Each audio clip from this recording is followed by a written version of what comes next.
Cool, we're good. We're live now. And like I said, this is going to be private right now. But I'll upload it, re-upload it later on. So we won't have any live viewers in the chat. So that's why you'll see the numbers zero Okay. here. Cool, man. Could you introduce yourself to the audience? Hello, my name is Philip Timothy Arnell, a very proud Caribbean American who is of mixed descent, culturally, racially, and nationally.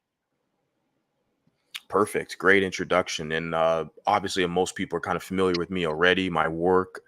I am a mulatto American. I am kind of one of the, you know, pioneers, I can say, somebody who's bringing forth the word mulatto back into the public consciousness, letting people know it's okay, it's an appropriate word. Other groups of people have used terms that were once deemed bad. They've flipped it, turned it around, and made it as something that's endearing and positive. And that's what I strive to do as well. My inspiration for that, I'll be honest, is with the rapper. Her name was Miss Mulatto. She did change her name to Lotto now, but when I Oh, initially, yeah, she changed her name due to public pressure from, specific community. But when I first initially saw the woman, her stage name was Mulatto, and that was like a signal to me. Was like, mhm. oh wait, there's someone who's just like me. She's a female, but I was like, look, she's just like me. Like she represents what I represent. So to me, that was very inspiring for me. So I wish to kind of do the same. And I've noticed that the past couple years on social media, just putting out content, connecting with people, I've seen a lot of people embrace using the term mulatto. It's like back into the public consciousness on a positive note as far as an identity marker. As someone who is dual heritage, biracial, black and white, we have a specific term. But yeah, man, it's a I've heard this great my journey. entire life, and I've never been offended by it. I'm actually multi-generationally mixed, and for both of my parents as well, they ended up being having a stronger European background than an African background. And my father has an Amerindian background thrown in there. So he is of three and my mother is of two. I, for Interesting. myself, 66% of my DNA is from Europe, 26% is from Africa, and the remainder is from different, parts of Amerindian and all these other little parts as well, too. Interesting. Yeah, the Caribbean is a very unique case as well. And like the kind of melting pot aspect, if I can say, has been more Well said. prevalent there. I don't have as much knowledge as you, of course, as far as how the dynamics are in the Caribbean nations. Mhm. But it from an outsider looking in, it definitely looks like there's been a lot more intermingling or mixing, and then that there's a It's respect. commonplace. Yeah, yeah, and also the mixed identity, if I can say that, is or the mixed categories, the like mulatto categories, etc. It's more widely accepted there than in It the is. United States, where they try to basically erase us and bury us underneath another group and pretend like we don't exist, right? The sad part is the influence of the United States. Now, I am an American, no question about it. And my culture is Caribbean. But I noticed that those here have influenced those on the other side, where they're now copying those ideologies, the younger generations. The older generations are not like that. Interesting. Yeah, yeah. It's similar with other nations as well, other regions around the world. Like I'm talking to Brazilian Pardo people who that's Mhm. their mixed race category.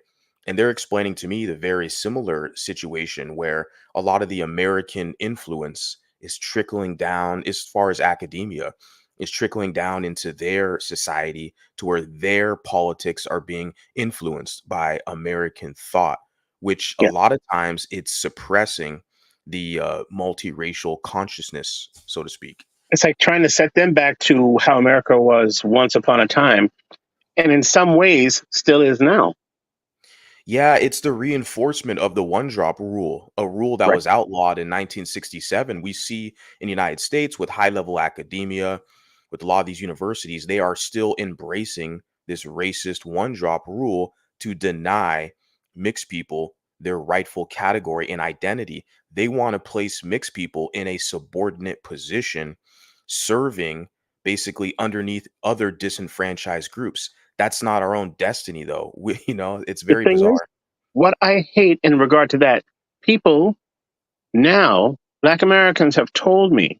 Now, when I speak about Black Americans on this podcast, I'm not demeaning in any way, shape, or form. I'll be the first to say that Black American culture has helped to shape the world and influence on so many different positive notes. It has. A lot of things that we have, and from it could be from science all the way down to food, you name it. Black Americans have contributed extensively to the world and its growth. But when I say Black Americans now, so many have said, oh, the one drop rule, well, that unites us.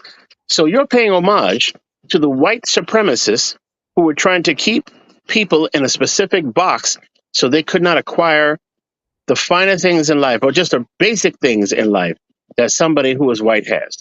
So you're basically having a slave's mentality and conforming and giving them praise to these dead people and those who still want to follow it who are around today. I don't understand that. Yeah, it's like a trapped kind of mindset. You're right, where it's like they want to keep that alive. Like all the other like white supremacist rules and laws and edicts, they basically disassociate from and do not adhere by. Like Right. let's say the three-fifths rule or other type of They like, pick and choose. they pick and choose which ones that can benefit them. It's a political strategy as well because they want a numerical advantage. Like you said, about, well, it unites us. It really doesn't. But No. they just want more numbers politically. They want us to kind of fight their battles, and I'm not comfortable in that position. So I'm just one guy who's trying to basically sound the horn to other people, let them know, hey, you don't have to try to fit in with them. You can be accepted amongst other people who understand where you're In this coming from. country, Yeah. what I don't appreciate is that they need to put you in a box to suit their own convenience for them to feel comfortable. Here's an Yes. example. For our last two children, my wife is from Guyana, and she's mostly of Amerindian Arawak background. She grew up on the reservation, the culture, her parents spoke the language, all of these things. Now, she does have a European background. She does have an African background, very small, but the predominant of her lineage is Amerindian itself. When my son, Tim, who just helped me with the microphone here, he's now 15. When he was born, the nurse came in, or the records nurse or whatever, came in with the forms, that you have to fill out saying, oh, this baby was born here, did that, whatever. And so she was kind of sheepish where she goes like this, and the race is, we have to go by the mother. And so I said, well, the mother is not a single cell organism. This child has two parents. I was very polite about it because she was not doing anything wrong, but she was just following procedure. I said, I am a mixed race background, and so is my wife, but she is mostly of Amerindian. So she's looking up and down the thing, and they didn't have anything for mixed people. They didn't have anything for Amerindians and so forth. And she says, Chinese? And so I said, well, let's look over the paperwork. And she says, okay. And so the actual nurse to help with the physical stuff came in. And so she had to get this in by a certain time. So she took the paperwork. Well, they have my son Tim listed as an Asian. Now, the Amerindian culture is part of the Asian race, but it is not Chinese, it's not Japanese. They have the same genetic structure on some level. It's not really recognized, but what cracks me up is that they remembered us from, because my last child, she is a year younger than Timothy. Her name is Cassidy. And they just basically went through the same thing. So I have two children on their birth forms, not their birth certificates, but the acknowledgement of their birth, that says that they're Asian. Now, I do have an Asian background on my father's side. It's a bit distant, but still, why they do that in New York, I don't understand. And in New York, they go by the mother. In other states, they go by the father. I hate when they do that because, again, we are not of single cell organisms. I did not break off of my father's arm, and my daughter did not break off of my wife's leg. And I've never understood that, and I never will. Now, birth certificates that I've seen in other countries, I've seen my father's birth certificate, my parents' birth certificates, and so forth. They don't have that kind of a category. You're born, this is who you are, and that's it. At most, they'll have a personal record of, now, my family is from Dustin Martin, French St. Martin, Anguilla, Aruba, and Barbados, and a little bit from St. Croix. Now, all these different birth certificates I've seen, I saw an Anguilla record where it had my grandmother's listing and a lot of people in her family and so forth like that. But it was a spreadsheet that someone had made. So they said if they were white, if they were black, if they were colored, or whatever, and so forth, but nothing on official forms itself. Here in America, they have to do that. They feel that they need to do that, rather. And I've never agreed with that, ever. Yeah, it's a very awkward predicament, if I can say that, as far as the United States, how the operation exists, where they need to put you in a box. They need to Right. place you in a box. Now, we can see now in this kind of generation today, where there's also a box they have, which is like decline to state or decline to answer. They do have that for also race and for gender. I wonder if they Now, have that now, in terms of those birth records. My daughter's now 14. So mhm, hopefully they're at least doing that.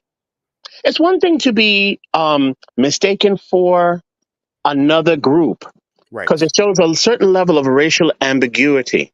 And Hmm. that's fine because I have a certain level of it. I may not have more than others because I have a darker complexion, but I appreciate having the ambiguity because then people don't put you in a box and they don't know exactly how to treat you. So they're forced to treat you more polite. That's That a is good one point. thing I found out. I said, okay. And I found that out from young. I said, okay, now I have been confused for Blindian. I have been confused for Middle Eastern. I have been confused for Latin. I have a Latin background, but um, if they say, "Oh, well, such and such and such," all right, they'll ask. I don't mind what the "What are you?" question is. I embrace that because at least you're taking an interest not to put me in that box.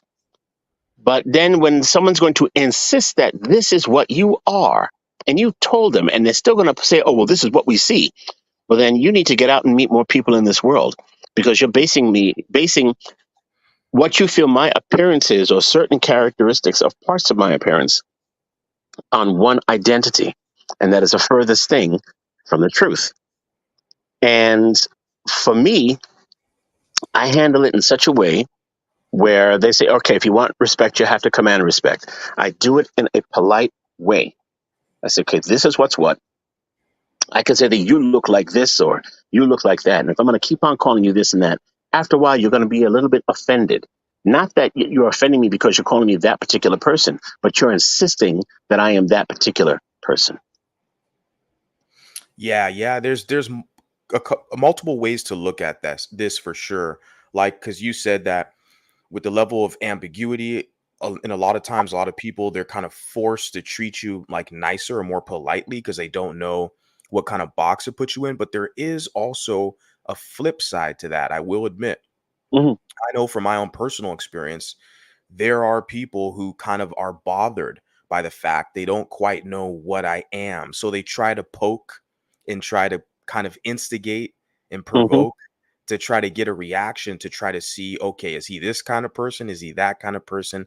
What is he like? They want to try to force me and maneuver me into a box. And they're bothered by the fact that they can't just look at me and identify and just make a basically a stereotype off of me. It's very complex subject. I hope I can articulate, my points the best I can, but You are doing a fantastic job because you know it's funny. Sometimes when I'm feeling a little, I want to be funny. They say, "What are you?" And it's a genuine question. It's not anything intrusive. I'll play the game with them and I'll say, "Okay, what do you think I am?" And they'll give a couple answers and so forth. But before they do that, I say, "Okay, hmm, I am Caribbean. I am an American. Am I French, Dutch, British, or Latin, or of an independent island?" That is to confuse them because a lot of people in America, they only think of the Caribbean as Jamaica, Dominican Republic, and Puerto Rico. They don't think about anybody else. And so this way I can then school them a little bit about my region of the world. And so I'll say, I'll give you a couple of minutes. Oh, okay, you're Spanish. And so I said, no, I did not say Spain.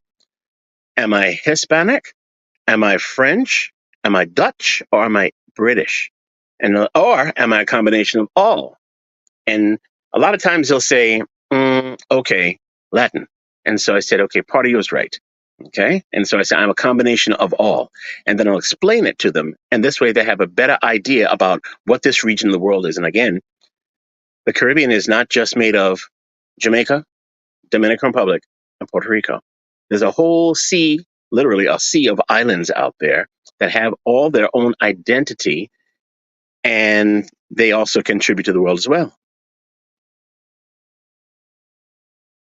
Yes, most definitely. And I think a lot of people are, misinformed or ignorant of the fact of like how many islands there are that make up the Caribbean, and all the kind of independent identities that each nation uniquely has for its Right. population, its group. You're right, because I feel like as you stated, Jamaica kind of gets most of the shine as far as the representation Hmm. of like the Caribbean, I feel like. But yeah, there's so many other islands. Like it's funny, one of my students who's from Poland, he actually told me about an island in the Caribbean that I didn't even know about. I think it's a French kind of uh colony, if I can say that, or occupied. I forgot Actually, the French will be a French collectivity, so it'll be equivalent to that of a state, like you have Washington, New York, Connecticut, and so forth.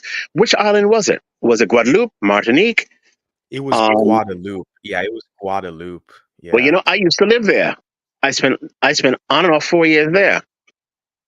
It's funny, yeah. I mean, I'm just, ill-informed. Like I had no idea that the island existed. Like I know Oh, a few islands, but my geography I feel like is okay. It's pretty good, but there's so many small islands for me, and a lot of them haven't been on the map for me, if I can say that. Just you know, I was not aware that they existed. But yeah, this Polish gentleman, one of my students, he like informed me of like, the Guadeloupe. I was like, oh, interesting. There's another. Now I just learned about a new place. But yeah, yeah. well, there's a couple of islands that make up Guadeloupe. There's Guadeloupe itself, main island.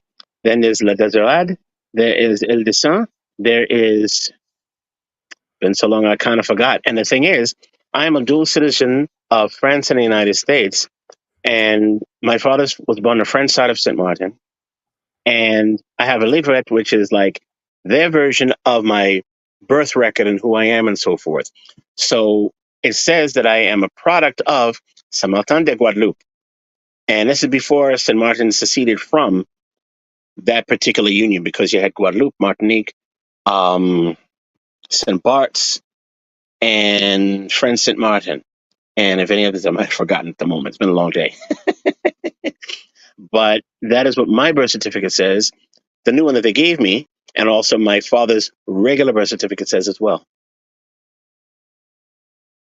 And that's a very In- unique place too for their mixture as well, because they have a very high East Indian population. So you'll find a lot of Blindian people there.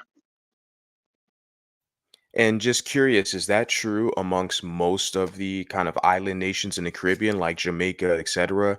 You'll find high percentages of like Blindian. For Jamaica, there is an extensive amount. They also have their European mixes as well. Trinidad and Tobago have that. And Martinique has more of a black white content of what I remember. Interesting. Yeah, and you know what? I wanted to comment. I did see some images you shared. You seems like you travel a lot. Oh yeah. Like on social media, like over in Trinidad, like, and then also Aruba. I believe Oh yeah. those are Aruba I two. go to a lot because my family's also from there. Nice. So Aruba is the ultimate melting pot of them all. It is very unique in every way. They are part of the Dutch islands. You have Aruba, Bonaire, Curacao, Dutch St. Martin, Saba, and St. Eustatius. And all are unique in their own. They're all sister islands to each other. Um, Aruba specifically, I find to have the strongest mixture, where you'll have all different types of people who have been there for generations. But it is definitely an MGM society. They all are. But this one just keeps going as an MGM society, and they don't have the stigmas of racism, in my opinion, that I've seen in parts of the United States and even parts of the Caribbean as well too. Certain parts of St. Martin, the mindset of people mirror here, and Anguilla is very small. It's only 10 miles long and 3 miles wide. My folks are from the East End. Then you have the West End. There's actually three parts, and there's a valley area. That's the middle. The East End, that's where you had all the European settlers and so forth, and they stayed amongst themselves. Even as far as the 60s, someone from the West End, who I know, a black lady, went up to, or rather over to the East End, and she saw all these quote unquote white faces. And she said, "Where do all these people come from?" I guess since they didn't have much communication. See, in those days, people left Anguilla to cut cane in Cuba or Dominican Republic, or they went to St. Martin, and they set up their lives over there. So a lot of them didn't come back, and those who stayed amongst themselves, where the cousins pretty much made dozens. But some would, at one point, would say there were two Anguillas. West End were more African descended people. Then you had the East End, which were more European descended people. And through the years, of course, they mixed with others, but they still had that very strong European DNA that was very much present. And it still is today. Very interesting dynamic. Definitely very, very interesting. I do want to explore more about this and learn more. And definitely, I feel like you're an authority on this. You're kind of the go-to Well, thank guy you. because you I have a can tell you a lot of. lot of things. Look, even Barbados. My mother's family is from Barbados, right? And like I said, both of my parents, the stronger parts of their DNA makeup is European. Now, my grandmother's family, they were pretty much the same thing. They stayed in that one area and they just kept amongst themselves and so forth. Some mixed, some did not. And for my grandfather's side, on that side, they were more MGM, where his father was a biracial man and his mother had an admixture as well, but she was very African looking. She had the strong, thin features, the lips, and so forth. She was a very attractive woman. I have one picture of her. That's the only picture that ever existed of her, and I'm lucky to have that. And I'll have to, oh, that's right. It says here that I am an author. Indeed, I am. I'm a two-time global selling author, sold in 19 countries. I have been inducted into 19 museums, 10 national archives, various international libraries between the United States and the Caribbean, as well as permanent reference module for one school system. And I've been working on this project for 46 years. I've now just embarked on finishing my third book. The first two books are on the histories of the families of the Caribbean, which would be Dutch and Martin, French and Martin, Aruba, and Anguilla. And the other one is on Barbados. Now, the Barbados book, I was able, with the help of different relatives, cousins that were also into the research as well, I made it back to the year 345 AD to find the earliest recorded ancestor. Another cousin of mine, and his name is Alan Ian Dean, and he was able to get back as far as 200 BC to our earliest recorded direct ancestor. And I also have to give kudos to another cousin of mine by the name of Angela Gabriel. Oh man, she is a dynamo. She's the one who, all right, I made it as far back as the 1600s first. Then she took up the torch and she made it back as far as the 1300s. Then I had something to work on, and that's when I made it back to 345. She has been very instrumental in helping me with this research, both of them. So a shout out to both of them. Hello, cousins. How are you? And what I like is the research community in terms of genealogy is a very small community. Through the help of the search engines, it has grown, but there's still people who have stigmas out there who choose to stay in their own little box because of fear of what they may find. And then what they find, if it's something that is different from what they told, they then get confused. The search engines are great. The DNA tests are great, but they are only a novelty of what I have learned. The only way, if you really want to find out what your genetic makeup is fully, would be to go see a hematologist. And hopefully you don't have to do that, because when you do that, you're usually sick. In my opinion, the most accurate for the dynamics of my family has been crygenetics.com. I've done 23andMe. I've done Ancestry. They're great for locating people. This is strictly my opinion. And binding families together because they have so many people in the database who are common to you and your own family. But crygenetics, they went all the way back as far as 75 generations, and they showed the migrations. And I was very impressed with that. That's extremely impressive. Very, Yeah. very impressive. Yeah, man. The extensive research and information that you've acquired is definitely amazing. The I third wanted, book that I have, oh, sorry, I haven't tell you about that. Now, the yeah, third book that I have is called The MGM Perspective, A Guideline into the Mixed World. And funny thing, you know what inspired me to do this? TikTok. Because I kept getting into so many discussions and straight out arguments with people with such reductive demeanors. And so I said, wait a minute. Bad enough People do not want to accept mixed people as a whole. They need to put you in a box for their own convenience. Let me write about my experiences as a very proud Caribbean American who grew up in the United States, went back and forth to the Caribbean, how the mentalities and ideologies compare and contrast. So, what I have done, I have been able to dive into all of my experiences and other people's experiences in the family, outside of the family, to show the different walks of life that we as a people go to. A lot of people will say, "Oh, you're saying that you're mixed. You don't like being black." No one said that. The fact is, if you say that you're mixed, mixed means you are including and embracing all parts of yourself, not just one. Okay? And people seem to be, this is a very sensitive topic, this book, and I had to write it extremely carefully. I did not want to come across as someone in those kind of eyes that will be looking upon me. Oh, this guy hates black people. Nothing in there degrades any race of people at all. I do speak about experience that I've had with different types of people, but I do not zero in on what those people are. At least I don't try to. They can allude to something, whatever they want, because I have experienced things from white people, from black people, from Asian people, from Latin people, positive as well as negative and questionable behaviors. And once a person reads it, I'm hoping that they will open their minds to see, okay, this is another way of looking at things and embracing. And other people will say, oh, that doesn't count. I said, really? All right, look at it this way. Go into your genealogical history, your ancestry. And they'll say, okay, take out one person from your genealogical line. Guess what happens? They say, nothing. Really? Nothing will happen because you will not have existed. You take one person out, just one.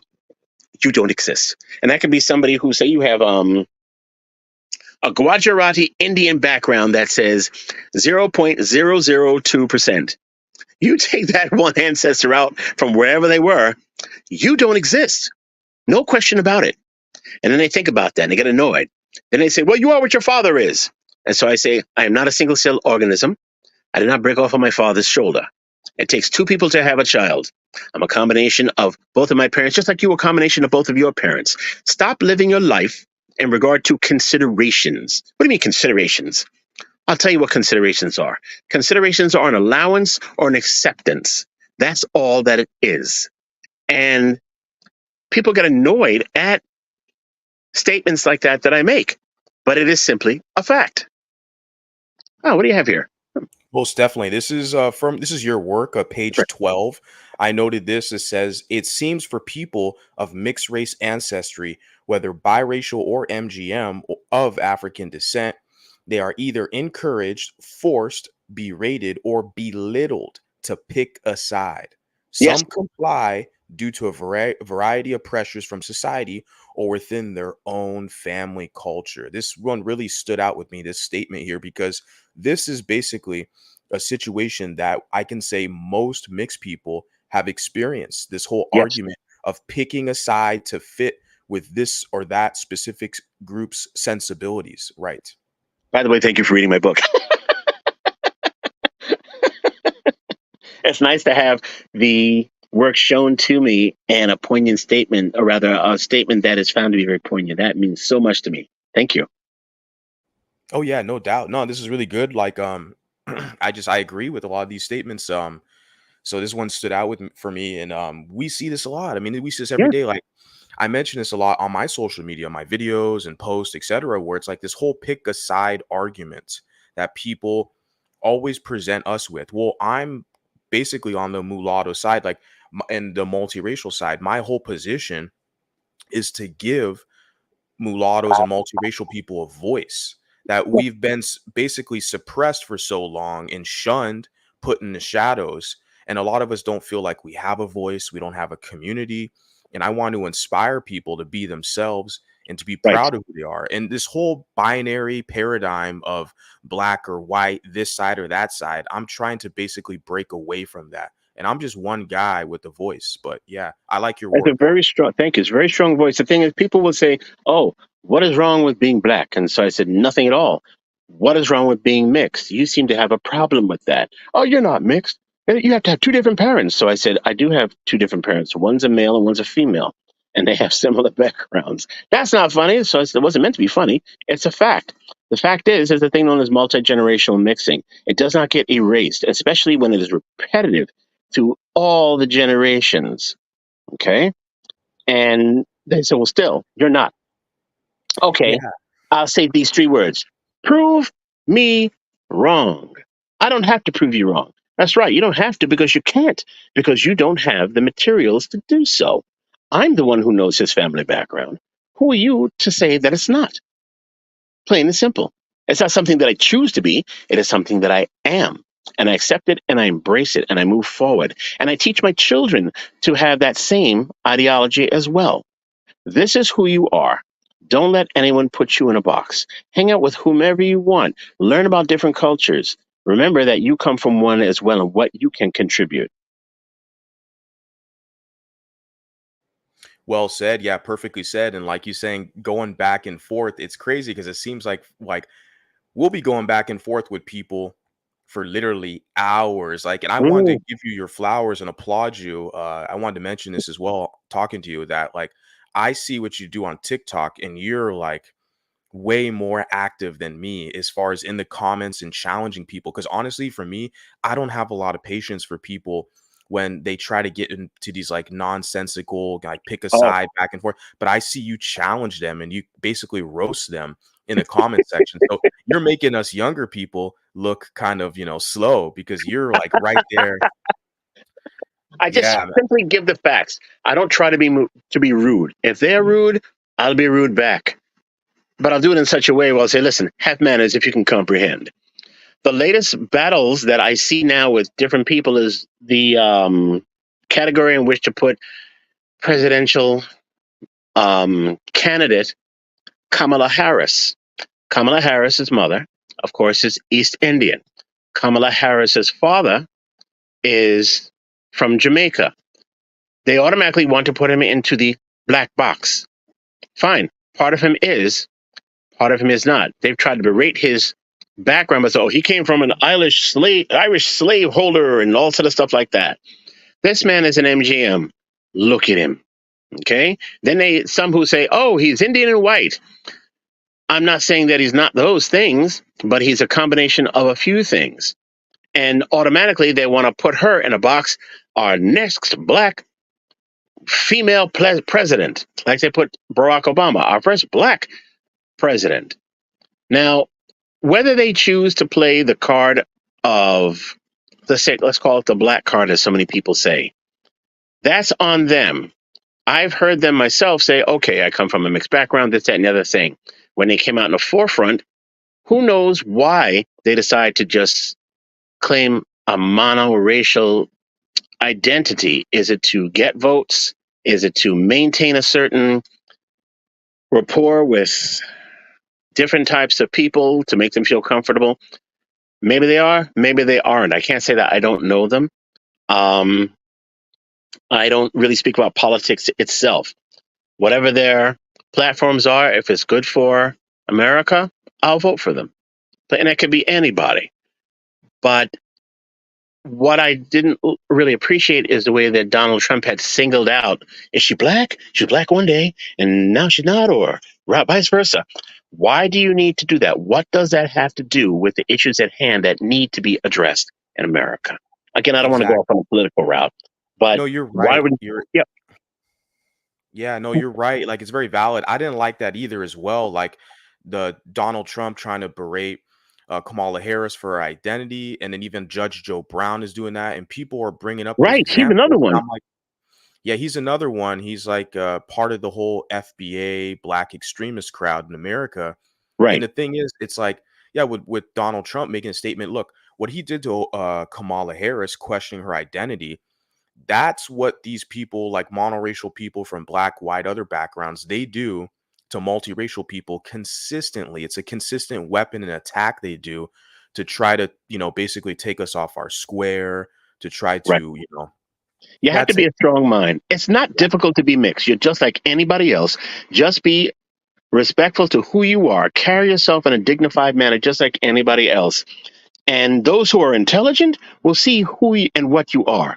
Those who refuse to, leave them where they are because they have nothing to do with you and they can't bring you anything positive in your life. And I've learned that through the years. There are people that say, "Oh, what is your background?" And so I say, "Okay, I'm Caribbean." "Oh, what else?" And so I said, "Well, that's what my family's culture is. I am multi-generational, mixed race." "Oh, what does that mean?" And I explain it. I explain it a billion times all the time. But again, it teaches somebody something. And then if it's somebody who is also an MGM and they don't know it, oh, that's some people can get very defensive. They have, "Well, I am this." And so I said, "Okay, that is the culture. I'm talking about genetic science." Well, all right, example. Kamala Harris is saying she is black because her father's from Jamaica and she went to an HBCU and this, that, and the other thing. And so I said, okay, first off, Jamaica is a very diverse place. You have the whitest of the white to the blackest of the black. And I think their motto is out of many something, one out of something like that. I don't remember. I'm not trying to be disrespectful. I'm not from the Jamaican background because I don't remember what the tag is, but I've heard it a few times. They was saying, oh, arguments that I have had where they said, she is black. So I said, okay, you're telling me she's black because her father is from Jamaica and she went to an HBCU and whatever other excuse that you want to use. Then I throw them this card. Rachel Dolezal, she went to an HBCU. She also was a president of the NAACP. She worked with a bunch of black people to help the advancement of colored people. What is she? A white person who wanted to portray herself as a black American woman, and she made fools of all those who follow the one drop rule because she doesn't have an ounce of black blood in her. But you're now saying, after all that she did, she indeed is black because she worked for the NAACP, and it's funny, she worked for the NAACP and she went to an all-black college. Poof, she's black. Again, considerations. Stop living your life based on considerations and learn to think for yourself. Most things in life are a consideration because you choose to accept something. Could be something that's harmful or something that could be beneficial. Either way, it is a consideration. Now, I don't think people will ever really get the gist of this because it's been going on since the beginning of time. But I try to tell my children there are things in life where I guess you just have to accept. But if you know something is not right, don't stand for it. Yeah, well said. Great point. You're right. It's very interesting. It's very, very interesting stuff. I did want to segue a little bit into basically what this whole discussion, what I reached out to you for was the definition to provide to the audience and for people to re-clarify what exactly is an MGM. I know it's a complicated subject, but also when did the term or the label first get introduced? The MGM. I first learned of MGM about 10 years ago, multi-generationally mixed person. What that is a person that could be from any society, of any race, from, let's just say, from my area of the world, the Caribbean itself.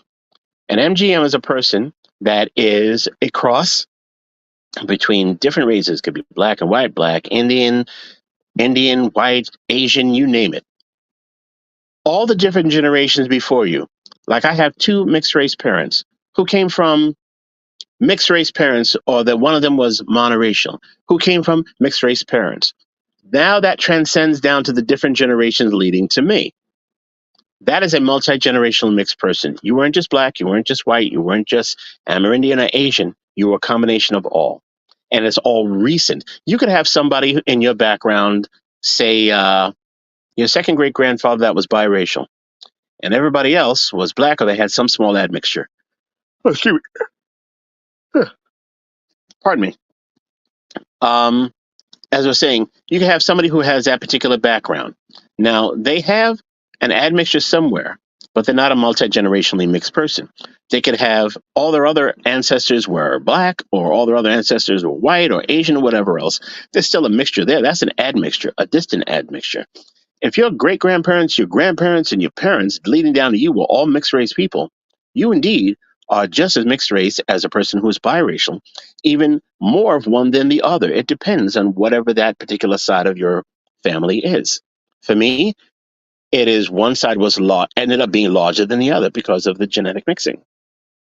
So an MGM, in layman's terms, is a multi generationally mixed person who has been a product of mixing for generations. Thank you. Well said. Yeah, and this is definitely why I wanted to talk to you to provide some clarity as well to the audience because for so long, like when I first entered in these kind of mixed race discussions a couple years ago, I heard the term MGM thrown around and I understood the concept, at first, but then I also started to see that there were people who were kind of basically co-opting the term and the label to basically create wiggle room or a back door for monoracial infiltrators, so to speak, for monoracial people who have minimal admixture to just kind of walk in the door and say, hey, I'm just as mixed as you, even though both of their parents are black and or what etc, right? So I like your analysis of it because you're more precise with providing examples where with other people that would use the term MGM, I would ask them for more specific examples and they were extremely vague. And that's the main concern I had as far as protecting the integrity of like this, mixed race discussion and our spaces that serve and cater to us was not allowing people who don't have our experiences or don't have our identity per se to basically have a back door open to not allow them in to kind of invade or interlope in our spaces, so to speak. That was a big deal for me because I saw a lot of that going on where people try to confuse a monoracial person with minimal admixture versus someone who's MGM who has two mixed parents and they come from a background, a lineage of different mixed configuration. So, yeah. I find that the term MGM has been the best term. I'm not a fan of labels, but if you're going to label me correctly. Now, with this book that has come out, it has opened eyes to, oh, wow, I never thought about this. And there's so many MGM societies. Let's just focus on the Caribbean. You'll have the Latin world, that is an MGM community. You have South America, that is an MGM community in different parts of it. Some are still very much Amerindian, and they'll have the mixture from Spain and what have you. Um, some people actually feel threatened by it. Don't call me that. I am this. And so I said, okay, that's your consideration. Again, science. You only want to have science when it's going to save your life. Okay? When it can, and this can in some way save your life too, because you can have diseases and you can have certain things that are strictly for a specific group that you inherited. You have that mixed background. You could easily get sickle cell. You could easily get Tay-Sachs. You could easily get whatever else that's out there. You may have a greater or lesser chance depending on how your individual genes were distributed among you. But the science of learning your genetic background, racial background, can also help in saving your life. I keep hearing, and I also read it too, that a mixed person can only get bone marrow transplants from another mixed person. It will not take us from a monoracial person. This is things that I've heard lately. So, Yeah, this is one of the first kind of dilemmas that I heard about our plight, so to speak, as a group. When people talk about, because I just uploaded a video the other day about some guy who is clearly a white nationalist, and he was trying to make the claim, a broad statement saying mixed people suffer from like medical disadvantages, and he didn't cite any sources, which is typical. But there's one, dilemma we do face, and that is the whole bone marrow transplant. Now, I'm not a doctor, I'm not a medical professional, but these are some things I've heard often that we do face that challenge because we need people that match us, our blood type, etc., in our genetic background. We need to find suitable matches because right. our bodies will reject a donor who does, and that only proves that mulattoes or mixed people are not the same as a black person because people make the argument, well, race is a social construct, it's made Everything's a up. social construct. There's exactly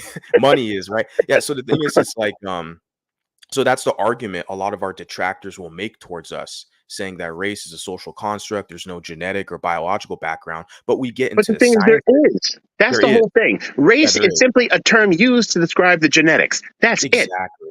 Yeah, Okay, no, no, but people exactly. fail and do not wish to accept that because until they can come up with a better word, there is no other word. The fact of the matter is, there are different types of people in the world, just like there are different types of. All right, we are the head of the animal kingdom. We have the capability of reasoning, quotations, okay, and we have opposable thumbs. That's a little joke that I just throw in there.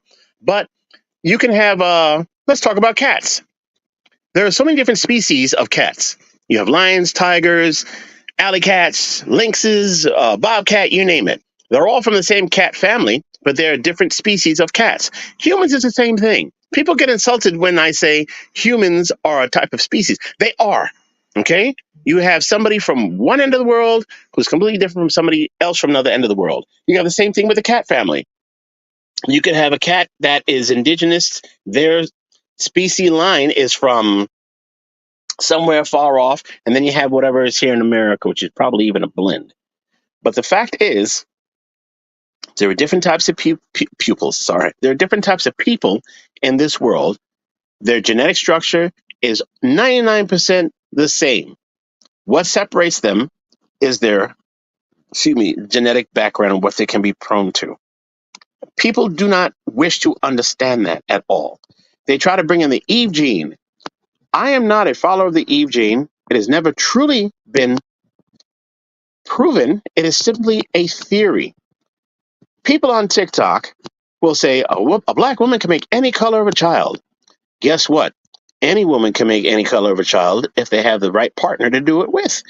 Plain and simple.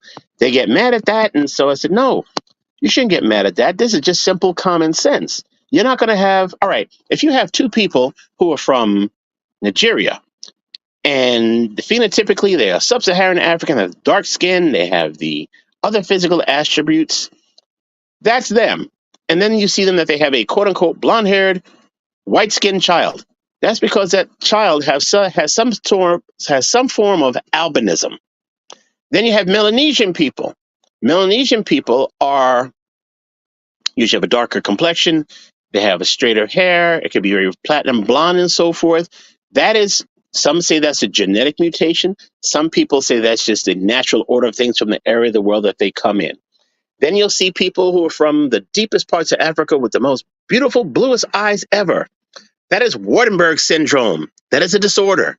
It's very attractive, but there are other health factors that go along with it that affect them negatively. Now, I am not an expert on this. I've done some reading on it. I'm still investigating it more, but this is basically the layman's terms on how to describe this. People are looking into any way, shape, or form to try to uplift themselves. Fine, that's all well and good. But how about you do it just based on your own merits? Stop saying that um, blacks come in all colors. They don't. You have to have a mix for that. If you find that someone is from a particular society and they stand out for whatever reason in terms of complexion and so forth, that's a disorder. Some people may say, oh, this guy, he doesn't know what he's talking about, he's arrogant and so forth. Fine, call me what you want. At least I have a better chance of proving myself right than you have your chance of not proving yourself, period. I don't know. It's such a sensitive subject. You have people from Africa, the Kosian people, and a couple of others. They have an Asian look to them, and they have a very light complexion. That's because, again, that's a multi-generational mixed society. A lot of people don't want to accept that. The fact of the matter is, whatever amount of years ago, generations ago, Africans had mixed with Asians, and they produced this. They stayed within themselves, and they just grew from there. That's the layman's way of putting it. There, some people say, oh, you need to do more reading. You need to get off of Google and actually go to school. I get very, very direct when it comes to certain people who try to be as proud as a peacock, spread their feathers, and they're not really showing or teaching anything except stupidity. Yeah, you especially find that over on TikTok where it's Mm, like they're very accustomed to invalidating mixed people in our yeah, plight, our identity, our experiences. And like you said, with the whole, well, race is a social construct. Well, everything is. that's a Race cheap is cop out. biological. It's a cheap cop out. Yeah, yeah. because race is biological, because you can do DNA test results and you Right. can, find out your genetic makeup thereby. This is the word we use, the word that we've all accepted as a society is race. A lot of people don't like that. What it is oftentimes the people who push that, the whole race is a social construct, they don't like their position within the hierarchy, so to speak. So Right. they want to kind of humble other people or to level the playing field. This is why they oftentimes push that. And also another one that they push is they say, well, everybody's mixed, we're all mixed. Now that Oh statement, gosh. I wanted to tell you that statement right there is basically the equivalent of the whole all lives matter argument. When Black Lives Matter emerged, there's Right. a lot of people on like the right side, we could say like Caucasians, they would say, well, all lives matter. So when Black Americans say, well, we're all mixed, all Black Americans are mixed, that is the equivalent of the whole all lives matter phrase, because they're basically trying to invalidate mixed people and try to basically humble us and say, hey, shut up, sit down here in the kind of the black section and put up with our crap. Don't try to act like you're different. Well, we are different, but yeah. What cracks me up is when I hear somebody say that. So I say, well, actually, there is truth in what you say because of people's migrations. You could have the smallest amount of whatever. Again, you take out that ancestor, you don't exist.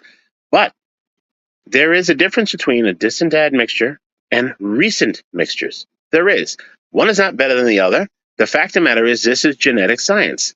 And then they try to say, well, the Bible says, look, I have respect for religion. I grew up in the Catholic Church, made my sacraments, etc. But it doesn't mean that I'm going to follow everything that they say or do. Meaning, when I hear them say, people say, oh, well, you're not supposed to go outside of your race and whatever is written and so forth. Remember, religion is man made. I do not want to give the impression that I'm downing religion or whatever. I do believe in a higher power. I've seen things in my own experiences. But when you could have so many different depictions of what God is supposed to be and who he is supposed to be, or he or she or whatever, that shows this is man's interpretation. And they have made up these rules and whatever else for a group of people to follow. Fine. I guess it was basically put together to keep society in check, not to go killing each other and whatever else. But the fact is, it is man made. So it's basically a social construct. So they'll Right. accept that, but when it comes to race, they're like, "Oh, well, it's man-made." It's like they pick and choose which social, quote unquote, social constructs they want to use to validate their own points that they can use against another group of people. Right. Very, very interesting stuff. See, I've used that example where they said, race is social construct. Guess what? So is religion. Okay. So, they get taken back by that. They don't expect to hear that one. But the fact of the matter is, again, race is not man made. It is just a poor example of a description for science. It is. But, you know, Yeah, yeah, no, very interesting. I wanted to pull up something else from your book as well that definitely caught my attention. mm, This is on page 16 here, and it's the whole black father versus white father argument that's ah, often people, and it's tied in with the whole Bible, the whole biblical argument that a lot of the Afrocentrics will push. They'll be like, well, you're the seed of your father. It's in the Bible. It's like, look, don't try to force a religion on the rest of us. Not everybody follows their religion, okay? The Afrocentrics, but they try to force. It's so rude and unacceptable. But they do that, and we have to challenge it. So reading this, it right. says, I like to throw them a wrench. Some people only say this when the father is black and they are adamant about it. So then I say, so when it's a white father, then a child is only white. I have yet to receive a response from that specific devil's advocate question. And that's the same with me. I always tell them, okay, what about Lenny Kravitz? What about Bob Marley? I've Right. actually, black people have told me or commented, said, well, Bob Marley, he's a chocolate covered white man. So Oh, he's God. still white, but he just looks like us. Like they come up with all these mental gymnastics They to say he's try to. not even white. He does all these things with black people, so thus forth, he is only black. Really? Can you prove that? No, you can't. it's just so illogical, the arguments they try to make, especially with the "see to your father," "you Oh, are what your father is" type of stuff. I'm like, I'm a combination of my mother and my father, right. okay? My family on both sides, but what it is, I feel like with a lot of them, they can't relate to us because they don't have that unique experience that we have. It's almost like they're jealous of us, right? They're jealous. They wish they could relate to different cultures in a way that we can. They can't. So they want to try to humble us and be like, "Well, you just got to pick this side of your family, the seed of that of your father. You're part of that I'm group." not a No, no. conformist, and I will not conform to somebody else's ideologies that are going to take away from who I am. I will blatantly tell you that I love the background that I come from because it has opened me up to different areas of the world. And there are millions of people who are like me. Some will accept this and others will shun it. The fact is, I can relate to so many different people on so many different levels simply because of cultures and similarities, and even on differences respectfully. A lot of people get angry when I say things like this, but it's a fact. You're looking at it as I'm saying, well, I'm better than you.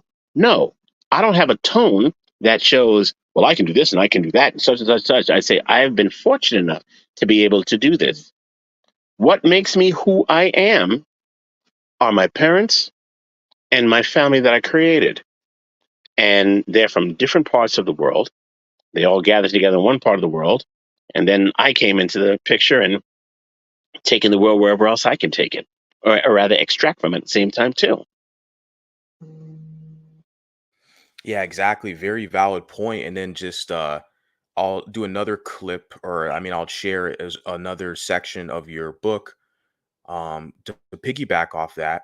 This is in page 25. The whole argument, we're just piggybacking off the whole all black people are mixed in this country.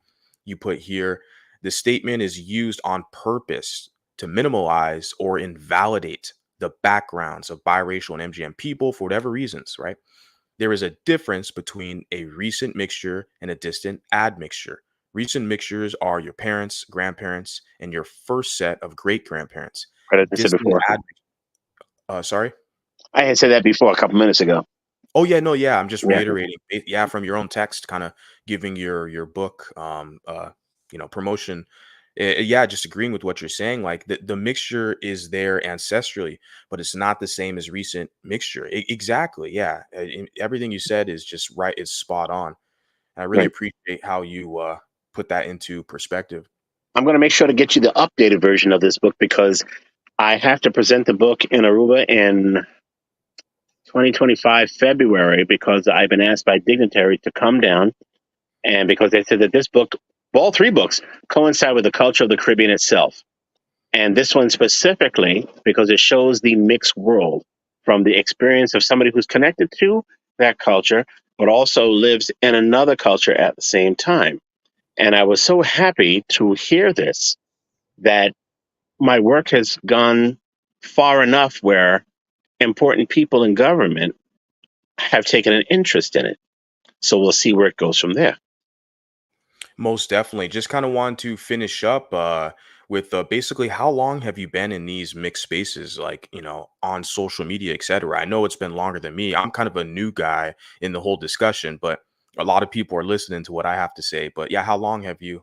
I'd have to say mm, about 10 years. I mean, I did it on my own, but then when I saw that there were platforms on Facebook, I joined them and I just ran with it.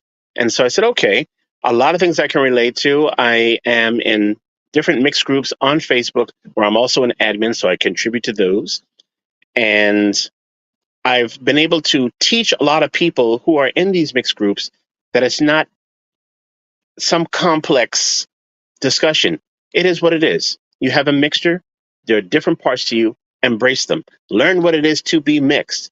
Stop worrying about what people think of you or who's going to accept you or who is not going to accept you.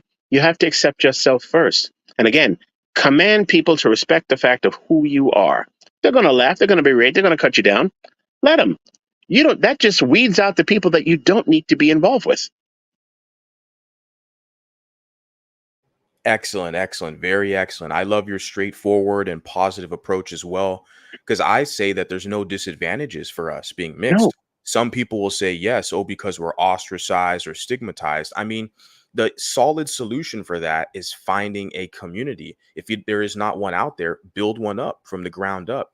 The thing is, Find, yeah, in your family itself, not every family, and in the new updated version, I do speak about what it's like for mixed people and families and how they can be, what's the best way to put it?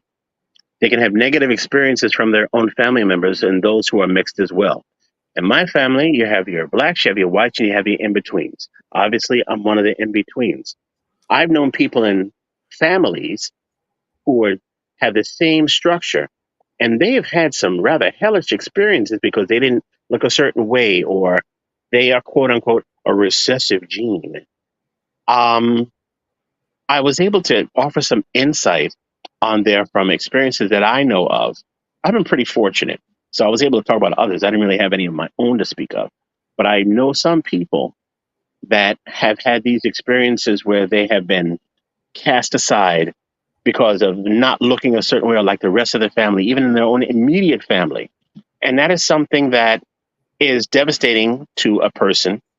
And at the same time, it also can affect their progression in life where they could have gone much further, but because of what was on the table in terms of them being presented, it hindered them. yeah, most definitely, man. I just want to say, finishing off, man, I really appreciate your engagement, like over on TikTok, challenging these people back and forth. Because shout out to biracial awareness and unapologetically biracial, because they really like kind of Yes, they're pressure. great. They're very good, like advocates spreading awareness, but they definitely always like send me messages. Hey, can you check the comments? Can you challenge them and Same with correct me too. them? I do the same Like thing. they're very good at kind of galvanizing us to correct people in the comment section. So I really applaud them because yeah, I'm like, oh my god, like there's I so try to many do it people. tactful and professional. And then when people start to get indignant, Yeah, that's when I say, okay, let me give you the scenario here. And I try not to insult them unless they're going to insult me. And I don't like to use the word insult, but if they're going to throw something my direction, I'm going to throw it back to them. And I'm going to try and teach them something at the same time, too. Now, if they block me, it means that I must have hit home and made sense and they're embarrassed. you're right. That's like a win, a W. And the thing is, what That's you it. said about if they get indignant, it's the same with me. Like a lot of people will position me as being so mean or assertive or aggressive, but it's like, look, I'm matching people's energy. Like Right. if people are going to try to invalidate me or silence me or play me for a fool, like I'm going to be kind of harsh back to them. Like I'm going to let them know that it doesn't work with me. So, but yeah, man, I really love your engagement and I see how you challenge people because you're more involved than I am. Like I kind of get really bored with people quickly. I do block Mhm. a lot of people too, but I'm just like, oh my God, I don't want to go back and forth with all these people. But I see your comments and you Oh, definitely thank you. challenge people. It's a great thing to see. Just love yourself. That's what I say to anybody from any background, because there's so much within you that you can give to the world, even to of course, your family, but give to the world as a whole. And everybody is fascinating in their own right. So that's basically my message behind everything. Yeah, Some man. people Thank get you. angry, but I say, hey, you want me to be something that's convenient for you. But I'm telling you exactly who I am, and I can prove it. And I shouldn't have to prove it. Exactly. You shouldn't have to prove it. And the fact is, if they get angry at you, that's a them problem. I like how Sage Steele put that. Exactly. Yep, It's not that's a them our problem. problem, that we love ourselves. We love being mixed. That's a them problem. They got to solve that in their own insecurities. But Mhm. I really applaud you for being you and standing up and being a good representative for people within our spaces and online and being a presence for people who are mixed race, multiracial, multi-generationally mixed people who are proud of themselves. So I definitely commend you and am giving you your flowers. I Thank you appreciate so the work. much. Yeah. Oh, I'd Thank like to say you. this book is available on Amazon.com. The MGM Perspective, a guideline into the mixed world, along with Still Beijing After All These Years, as well as Fortunate Member of a Caribbean Diaspora, all written by myself, Philip Timothy Arnell. You'll get a lot out of it. You'll learn a lot about yourself as well, too. Yeah, most definitely. And I'll have the book, the Amazon link in the description box to this video so you guys can all check it out and connect with the gentleman here on his socials as well. He's on Facebook, I believe Instagram, and definitely on TikTok. Yes. So connect with him and keep track of his work. He's going to be publishing another book pretty soon, so definitely can't wait to check that out. You're going to like that one. That book that's coming is actually my father's memoirs, and he has quite an extensive, interesting life. So I'll get Most more into that another time. most definitely. Thank you so much for hopping up here. It's been a Thank pleasure. you. This has been great. MV, you're totally rock, man. Thanks, man. Appreciate it. Have a good day. Have a great one. Thanks. All right, peace out. Bye.